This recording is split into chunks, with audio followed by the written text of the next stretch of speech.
Kumusta mga kasaliksik? Muli nating pag-usapan at lakbayin ang napakalawak at tuyot na desyerto na kung saan ay dito pa nga pinakaposible tayong makakita ng mga misteryosong bagay. Kaya naman mula sa mga misteryosong pyramid ng Moreo hanggang sa isang makamandag na ahas na sa Sahara Desert mo lamang makikita ay pag-usapan natin ang 10 nakakagimbal na mga diskubre sa Sahara Desert na magpapatayo ng iyong balahibo. Kaya kung handa ka ng mapanood ang mga ito ay simulan na natin. Number 10, ang pyramids ng Moreo.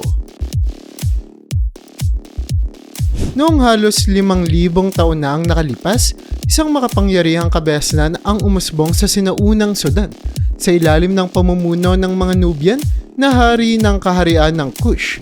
Namuno sila sa rehiyon at tulad ng mga sinaunang paraon ng Ehipto, mahilig din silang magpatayo ng mga dambuhalang libingan para sa kanilang sarili.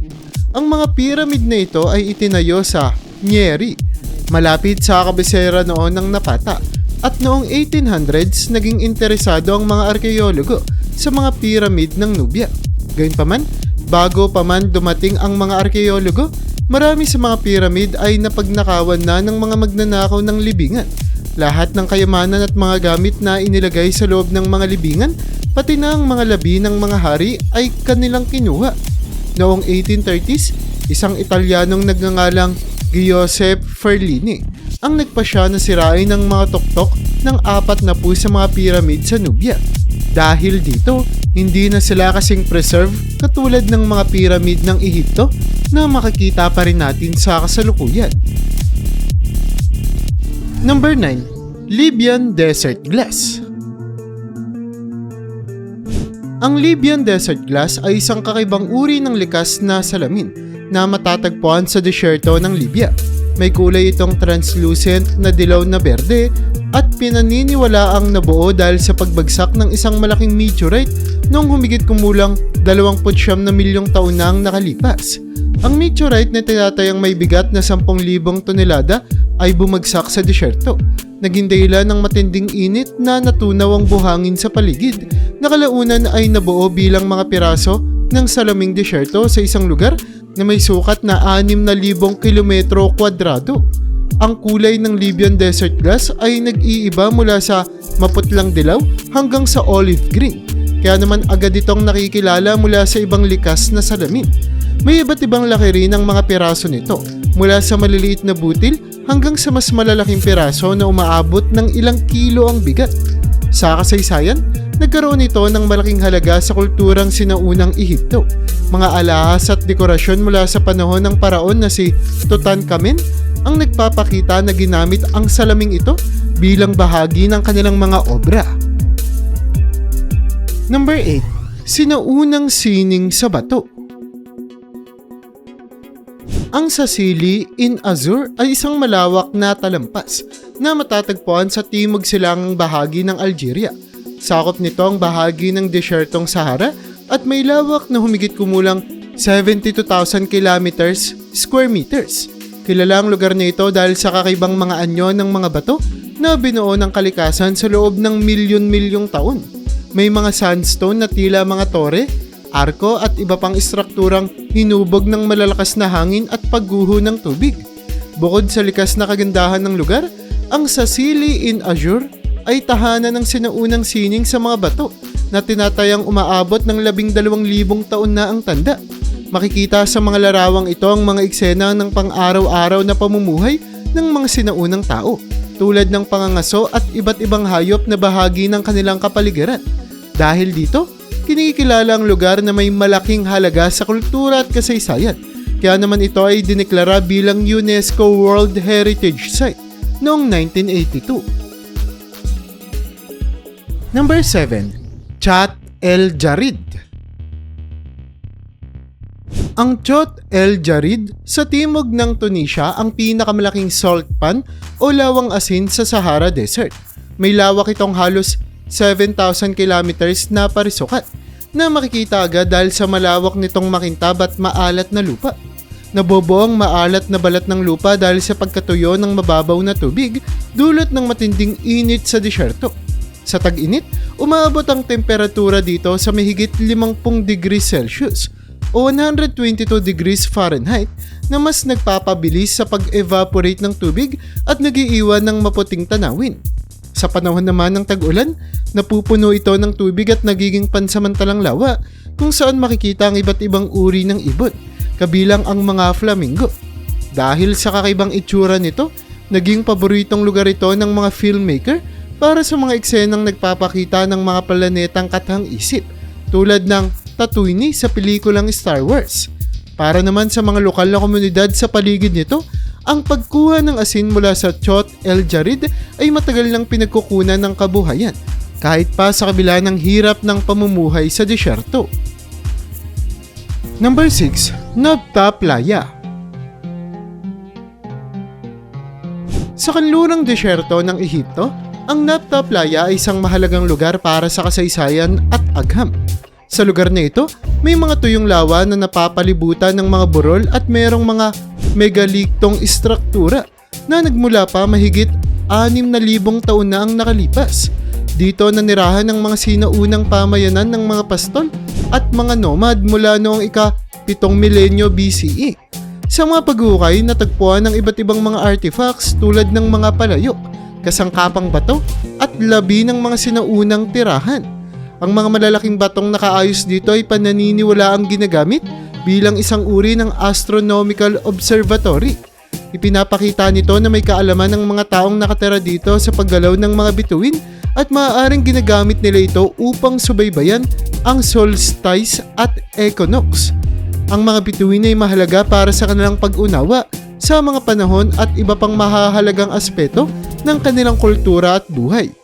Hindi ito para sa mga astrological na paniniwala, ngunit para sa praktikal na pag-alam sa galaw ng taon at pagposisyon nila sa mas malawak na mundo.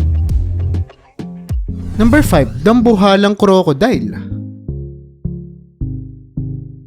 Noong 2016, isang grupo ng mga paleontologist ang nakatuklas ng kamangha-manghang fossil ng isang sinaunang buwaya sa disyerto ng Sahara. Ang hayop na ito ay tinawag nilang Makamosaurus Rex. Tinatayang umabot ang timbang nito sa mahigit 6,600 na libra at humaba ng hanggang 32 talampakan. Higit na mas malaki kaysa sa mga modernong buwaya. Bagaman kahawig nito ang mga buhaya na makikita natin sa ngayon, may kakaibang anyo naman ang nguso nito. Mas makitid at angkop para sa paglangoy sa karagatan. Ang mga Makamosaurus Rex ay nabuhay mga 130 milyong taon nang nakalilipas sa panahong nahahati pa ang Africa at Europa ng isang karagatan. Ang kanilang mga fossil ay natuklasan sa iba't ibang bahagi ng Sahara na nagpapahiwatig na may malawak silang tirahan.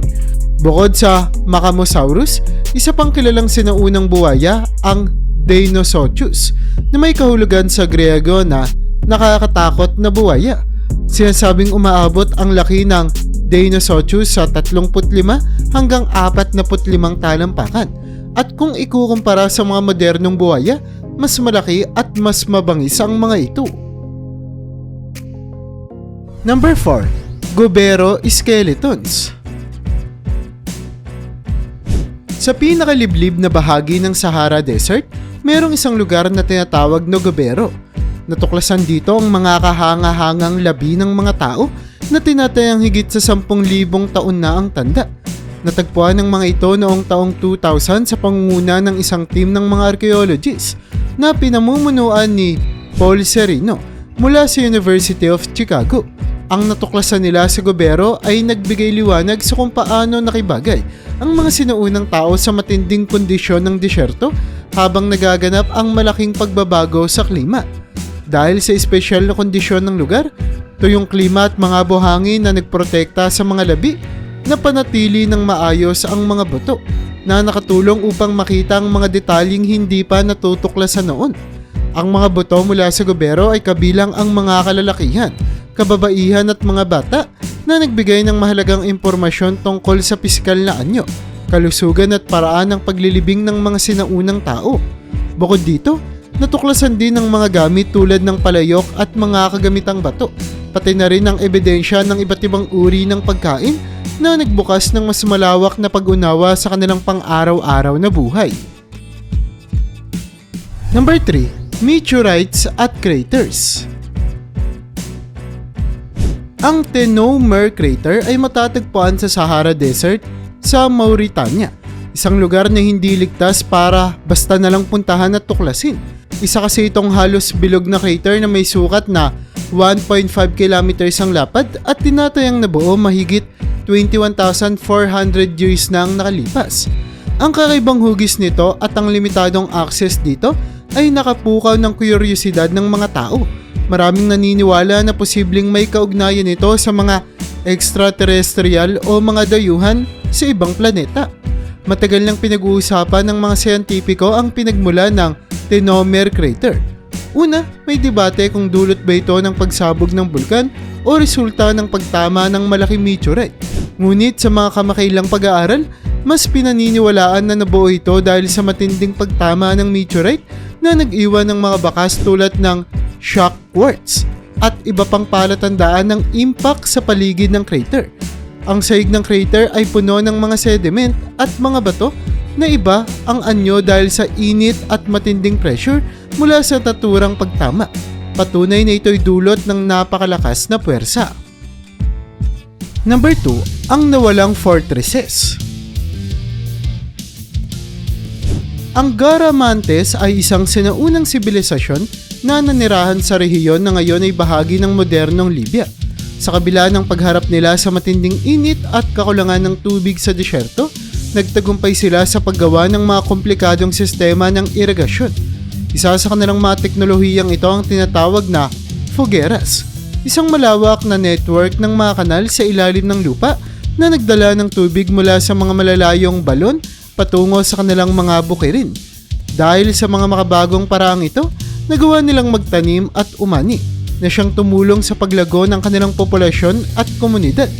Bukod sa kanilang kakayahan sa agrikultura, kilala rin ang Garamentes bilang mahusay sa pangangalakal at tagapag-alaga ng kabayo. Sinasabing nakikipagpalitan sila ng mga produkto tulad ng asin, ginto at mga alipin sa mga kalapit na sibilisasyon, kabilang ang mga Romano, kapalit ng iba't ibang produktong Mediterranean. Ang kanilang mga labi gaya ng mga libingan, templo at mga kuta ay natagpuan sa disyerto, nagbibigay ng mas malalim na pangunawa sa makulay nilang kasaysayan at kabuhayan. Number 1. Ang Saharan Horned Viper. Ang Saharan Horned Viper ay isang uri ng ahas na matatagpuan sa Sahara Desert.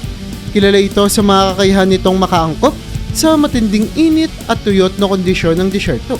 May mapusyaw itong kulay na pinaghalong dilaw, kayumanggi at abo na tumutulong dito upang magdago sa buhanginan at hindi agad makita ng mga potensyal na biktima o kalaban. Ang kakaibang itsura nito ay dahil sa parang mga sungay na kaliskis sa itaas ng kanilang mga mata na hindi lamang pandekorasyon kundi tumutulong din upang mapanatili ang tamang temperatura ng katawan ng ahas. Kadalasan, ang Saharan Horned Viper ay nangangaso ng maliliit na hayop tulad ng mga daga, ibon at minsan ay ibang mga reptiles. Kilala ito sa estilo ng pag-atake na tinatawag na ambush hunting, kung saan matyaga itong naghihintay sa buhanginan hanggang may mapapalapit na biktima. Kapag nasa tamang tiyempo na, mabilis itong susunggap gamit ang makamandag na kagat upang paralisahin ang biktima bago ito kainin. Bagaman makamandag, hindi ito agresibo sa mga tao at madalas umiiwas sa laban, lalo na kung hindi ito nakakaramdam ng pagbabanta. Gabi lamang aktibo ang ahas na ito upang makaiwas sa matinding init ng araw at mapanatiling normal ang temperatura ng katawan nito.